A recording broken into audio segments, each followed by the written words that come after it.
नमस्कार दोस्तों, युवान स्टडी पॉइंट में आपका स्वागत है। और आज है 8 जनवरी 2020। 8 जनवरी 2020 और मैं आपके लिए लेकर के आया हूँ करंट अफेयर्स हिंदी में। तो चलिए बिना देरी करते हुए बढ़ते हैं अपने पहले प्रश्न की ओर। जो है, निम्न कथनों पर विचार कीजिए। हाल ही में चुनाव आयोग ने दिल्ली विधानसभा चुनाव की तारीखों की घोषणा की है, जिसके तहत यह चुनाव 3 चरणों में संपन्न होगा। कथन 2 है, दिल्ली विधानसभा 60 सदस्यीय है। और कथन 3 है, वर्ष 2015 के विधानसभा चुनाव में आम आदमी पार्टी ने कुल 67 सीटें जीती थीं। और आपको चुनना है उपरोक्त में से कौन से कथन सही हैं या है। आइए ऑप्शन देख लेते हैं। केवल 1 2, ऑप्शन बी केवल 2 3, ऑप्शन सी केवल 3, या फिर ये सभी 1 2 3। और दोस्तों, इस प्रश्न का सही उत्तर है ऑप्शन सी केवल 3। आइए जानते हैं इसके बारे में। हाल ही में चुनाव आयोग ने दिल्ली विधानसभा चुनाव की तारीखों का ऐलान किया है, और इसके तहत ये चुनाव कितने चरणों में होगा? केवल एक चरण में। और इसकी तारीख है 8 फरवरी, और नतीजे कब आएंगे? 11 फरवरी को। और जो दिल्ली विधानसभा है वो है 70 सदस्यीय। और वर्ष 2015 के दिल्ली विधानसभा चुनाव में आम आदमी पार्टी जो थी, आपने 70 में से 67 सीटों पर क्या किया था? कब्जा किया था। जबकि 3 सीटें किसको मिली थी? वो मिली थी बीजेपी को। चलिए बढ़ते हैं अपने अगले प्रश्न की ओर। जो है, हाल ही में आरबीआई ने, रिजर्व बैंक ऑफ इंडिया ने, उत्तर प्रदेश के किस शहरी सहकारी बैंक को लघु वित्त बैंक बनाने की घोषणा की है? क्या बनाने की? लघु वित्त बैंक। ऑप्शन देख लेते हैं इसके। ऑप्शन ए है Shivalik mercantile cooperative bank, option B है बंधन बैंक, और ऑप्शन सी है उत्कर्ष माइक्रो फाइनेंस, या फिर डी है उपरोक्त में से कोई भी नहीं। और दोस्तों, इसका सही उत्तर है ऑप्शन ए, जो है Shivalik mercantile cooperative bank limited. चलिए आइए जानते हैं इसके बारे में। RBI, reserve bank of India ने शहरी सहकारी बैंकों के बारे में दिशा निर्देशों का मसौदा जारी करने के लिए उत्तर प्रदेश की शिवालिक मर्केंटाइल को कोऑपरेटिव बैंक लिमिटेड को क्या है, लघु वित्त बैंक बनने की सैद्धांतिक मंजूरी दी है। और इस बैंक का कारोबार है कई राज्यों में फैला हुआ है। और आरबीआई के दिशा निर्देश के मुताबिक जो है शहरी सहकारी बैंक यूसीबी, इन्हें इसकी शॉर्ट फॉर्म है, को अपनी कुल उधारी का 75% हिस्सा प्राथमिकता वाले क्षेत्रों को देना होगा। चलिए बढ़ते हैं अपने अगले प्रश्न की ओर।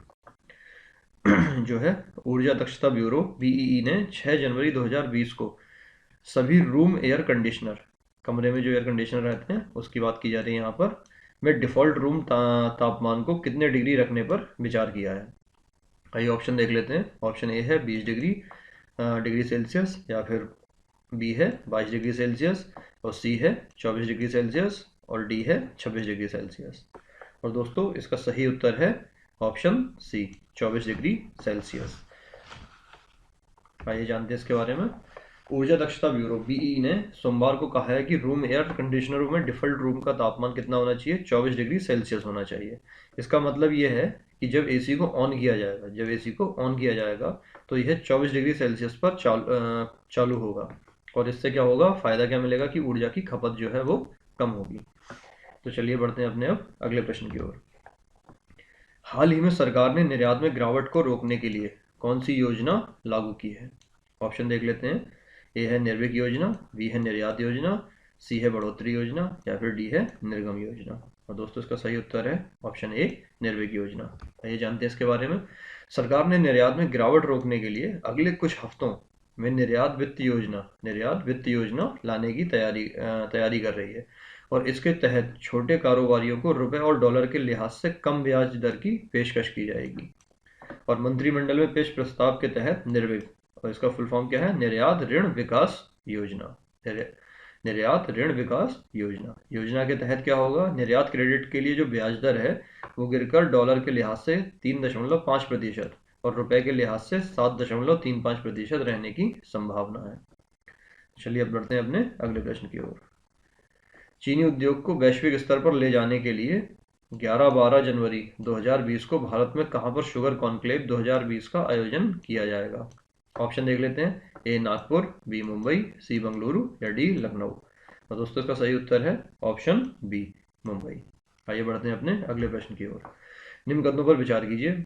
उत्तर प्रदेश की राजधानी लखनऊ में 5 जनवरी को डिफेंस एक्सपो 2020 की शुरुआत हुई है। और इसके पहले ये एक्सपो कहाँ आयोजित हुआ था? चेन्नई में आयोजित किया गया था। ऑप्शन बी है सॉरी, कथन बी है, उत्तर प्रदेश के बुंदेलखंड क्षेत्र में डिफेंस कॉरिडोर का निर्माण किया जा रहा है। और कथन 3 है, इस डिफेंस एक्सपो में 165 विदेशी कंपनियां भाग ले रही हैं।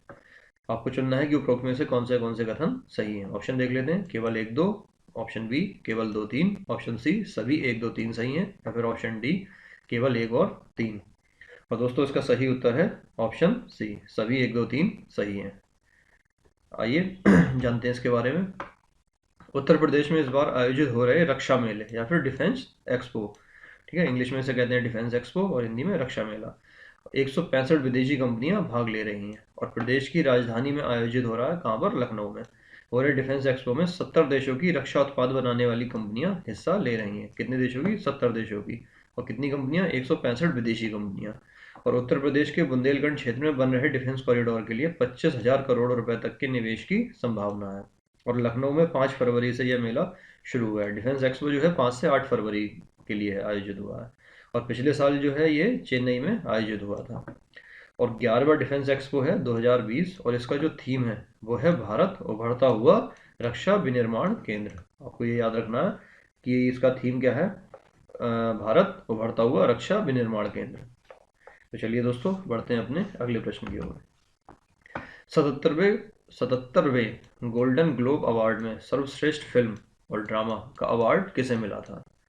और ऑप्शन है 1917, या फिर B once upon a time in Hollywood, या फिर सी पैरासाइट, या डी टैरोन। दोस्तों इसका सही उत्तर है ऑप्शन ए 1917। चलिए बढ़ते हैं अगले प्रश्न की ओर। निम्न कथनों पर विचार कीजिए। 77वें गोल्डन ग्लोब अवार्ड में सर्वश्रेष्ठ अभिनेत्री ड्रामा का अवार्ड रेनी जेल वेगर को मिला।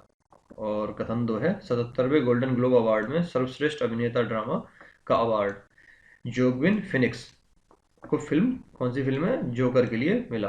और उपरोक्त में से कौन सा कथन सही है या है? आपको चुनना है इसमें से। और ऑप्शन देख लेते हैं, केवल 1, केवल 2, 1 व 2 दोनों, या कोई भी नहीं। तो दोस्तों इसका सही उत्तर है ऑप्शन सी, 1 व 2 दोनों, ये दोनों के दोनों सही हैं। चलिए बढ़ते हैं इसके बारे में थोड़ा सा डिटेल में जानते हैं। देखिए 77वां गोल्डन ग्लोब अवार्ड 2020, इसमें सर्वश्रेष्ठ फिल्म जो रही है ड्रामा वो रही है 1917 या फिर 1917। और जो फिल्म है म्यूजिकल या कॉमेडी वो रही है once upon a time in Hollywood. और सर्वश्रेष्ठ अभिनेत्री जो रही हैं ड्रामा वो है रेनी जेलवेगर। और फिल्म कौन सी थी? Film Judy. और अभिनेता जो रहे हैं वो रहे हैं जेक्विन फिनिक्स और फिल्म है इनकी जोकर। और निर्देशक जो रहे हैं वो रहे हैं सैम मेडेस और फिल्म रही है 1917, 1917। और विदेशी फिल्म रही थी इसमें, सर्वश्रेष्ठ विदेशी फिल्म वो है पैरासाइट। और ये फिल्म कहाँ की थी? दक्षिणी कोरियाई फिल्म थी। और सर्वश्रेष्ठ अभिनेत्री म्यूजिकल या कॉमेडी में ये है एक्वाफीना, फिल्म द फेयरवेल के लिए। और सर्वश्रेष्ठ अभिनेता म्यूजिकल या कॉमेडी के ये हैं टैरोन एगर्ट और फिल्म कौन सी इनकी? The rocket man, the rocket man. तो चलिए बढ़ते हैं अपने अगले प्रश्न की ओर, जो है हाल ही में किस वर्ष में किस वर्ष 2019 में हाल ही में सॉरी किस देश में वर्ष 2019 में पोलियो के 123 मामले दर्ज हुए हैं? 123 मामले पोलियो के। और ये थोड़ा सा टाइपिंग मिस्टेक हो गई है, ये है मामले, ठीक है। ऑप्शन देख लेते हैं, पाकिस्तान, भारत, सोमालिया या बांग्लादेश। तो दोस्तों इसका सही उत्तर है ऑप्शन ए, पाकिस्तान। आइए जानते हैं इसके बारे में। पाकिस्तान ने अब तक के अपने सबसे गंभीर पोलियो संकट से जूझ रहा है। और कुछ साल पहले इस वायरस के उन्मूलन के कगार पर भी पाकिस्तान पहुंच चुका था। और वर्ष 2018 में कितने? सिर्फ 12 मामले सामने आए थे। और पिछले वर्ष 2019 में 123 मामले पोलियो के दर्ज हुए हैं पाकिस्तान में। और खैबर पख्तूनख्वा सबसे ज़्यादा पोलियो से प्रभावित है पाकिस्तान में। और वर्ष 2020 के शुरुआती दिनों में अब तक 7 मामले दर्ज किए जा चुके हैं। और अब तक आप देख रहे हैं कि आज है 8 जनवरी 2020 और अब तक वहाँ पर 7 मामले दर्ज किए जा चुके हैं। तो चलिए बढ़ते हैं अपने अगले प्रश्न की ओर। केरल के सबरीमाला मंदिर में सभी आयु वर्ग की महिलाओं को प्रवेश देने के शीर्ष अदालत के फैसले से जुड़े तमाम मुद्दों के अलावा मुस्लिम और पारसी समुदाय की महिलाओं के साथ जो कथित भेदभाव के मुद्दों पर उच्चतम न्यायालय ने कितने सदस्यीय संविधान पीठ का गठन किया है? किसके लिए? मुस्लिम और पारसी समुदाय की महिलाओं के साथ जो कथित भेदभाव हो रहा है उसके लिए। तो ऑप्शन देख लेते हैं। ऑप्शन ए है 9, बी है 8, सी है 7 और डी है 5। तो दोस्तों इसका सही उत्तर है ऑप्शन ए। आइए बढ़ते हैं अपने अगले प्रश्न की ओर, जो है उत्तर प्रदेश सरकार ने नदियों के जल प्रबंधन के तहत रिवर बेसिन प्लान में कितनी नदियों को शामिल किया है। कौन सा रिवर बेसिन प्लान, ठीक है, रिवर बेसिन प्लान में कितनी नदियों को शामिल किया है। ऑप्शन देख लेते हैं। ए 5, बी 7, सी 8 या डी 10। तो दोस्तों इसका सही उत्तर है ऑप्शन सी 8। आइए थोड़ा सा डिटेल में जानते हैं इसके बारे में। बूंद बूंद पानी के प्रबंधन के लिए उत्तर प्रदेश सरकार ने रिवर बेसिन प्लान के तहत 8 नदियों को शामिल किया है। और जो कौन कौन सी हैं नदियों के नाम हैं गंगा, यमुना, गोमती, गंडक, रामगंगा, सोन, घाघरा और राप्ती नदी। और इससे पता चल सकेगा कि नदियों में पानी का प्रयोग कहाँ कहाँ और किन स्वरूपों में हो रहा है, और पानी की बर्बादी कतई ना हो और उसकी हर बूंद का इस्तेमाल हो सके, इसका उल्लेख भी रिवर बेसिन प्लान में स्पष्ट रूप से किया गया है। साथ ही साथ इसमें गाद जो गंदगी होती है निकालने और इसे गहरी बनाने का भी प्लान है। तो दोस्तों बढ़ते हैं अगले प्रश्न की ओर। हाल ही में आयोजित हुई ऑस्ट्रेलिया न्यूजीलैंड टेस्ट सीरीज, कौन सी ऑस्ट्रेलिया न्यूजीलैंड टेस्ट सीरीज में ऑस्ट्रेलिया ने कितने मैचों से सीरीज जीती। ऑप्शन देख लेते हैं। ए है 3-1, बी है 4-1, सी है 3-0 और डी है 3-2। और दोस्तों इसका सही उत्तर है ऑप्शन सी 3-0 से ऑस्ट्रेलिया ने ये मैच की जो सीरीज है टेस्ट मैच की सीरीज वो जीती है। तो आइए बढ़ते हैं अपने अगले प्रश्न की ओर। हाल ही में किस देश ने ट्रांसजेंडर समुदाय के लिए सेहत इंसाफ स्वास्थ्य बीमा कार्ड लॉन्च किया है। ऑप्शन देख लेते हैं। बांग्लादेश, बी बहरीन या फिर सी पाकिस्तान या डी अफगानिस्तान। और दोस्तों इसका सही उत्तर है सी पाकिस्तान। ये थोड़ा सा और जानते हैं इसके बारे में। हाल ही में पाकिस्तान के प्रधानमंत्री इमरान खान ने देश के जो ट्रांसजेंडर हैं उनके लिए सेहत इंसाफ स्वास्थ्य बीमा कार्ड को लॉन्च किया है। और उस समुदाय के प्रत्येक कार्ड धारक को 7,20,000 रुपये वार्षिक का इलाज करवा सकते हैं। मतलब 7,20,000 रुपये का ये फ्री इलाज करवा सकते हैं इसके जरिए। और पाकिस्तान में वर्ष 2009 में आधिकारिक तौर पर किन्नरों को तीसरे लिंग के रूप में मान्यता मिली थी। ठीक है दोस्तों, तो अब बढ़ते हैं अपने अगले प्रश्न की ओर, जो है हाल ही में अंतर्राष्ट्रीय खगोलीय संघ ने जिस तारे का नाम क्या रखा था, शार जहां रखा था, वह निम्नलिखित में से किस राशि का तारा है। आपको बताना है कि कौन सी राशि का तारा है। राशि देख लेते हैं। ऑप्शन देख लेते हैं। मीन, धनु, कर्क या फिर वृश्चिक। और दोस्तों इसका सही उत्तर है डी वृश्चिक। बढ़ते हैं अपने अगले प्रश्न की ओर। निम्नलिखित में से किस स्थान पर अभी हाल ही में सबसे गहरी भूमि घाटी की खोज की गई है। ऑप्शन देख लेते हैं। Antarctica, B New Zealand, C Brazil या डी कनाडा। और दोस्तों इसका सही उत्तर है ए अंटार्कटिका। आइए थोड़ा सा इसके बारे में और जानते हैं। एक रिपोर्ट के अनुसार पृथ्वी के दक्षिण ध्रुव स्थित अंटार्कटिका क्षेत्र में विश्व की सबसे गहरी भूमि घाटी पाई गई है। और यह घाटी अंटार्कटिका के कहाँ पर है, डेनमैन ग्लेशियर के नीचे स्थित है। तो दोस्तों बढ़ते हैं अपने आज के प्रश्न की ओर, जो है विश्व प्रेस स्वतंत्रता सूचकांक 2019 में भारत की रैंकिंग कितनी है। और ऑप्शन है 120वीं, बी 132वीं, सी 140वीं या फिर डी 144वीं। और दोस्तों इस जो प्रश्न है इसका उत्तर आपको देना है कमेंट के माध्यम से। कमेंट करना है आपको इस प्रश्न का उत्तर, और आपको हमें अपनी राय भी देनी है इस क्विज के बारे में या फिर इस करंट अफेयर्स के बारे में। और अगर आपकी भी और कोई डिमांड है करंट अफेयर्स के अलावा भी, तो वो भी आप अपनी कमेंट के माध्यम से बता सकते हैं एजुकेशन से रिलेटेड, और हम उसके रिगार्डिंग भी वीडियो बनाएंगे।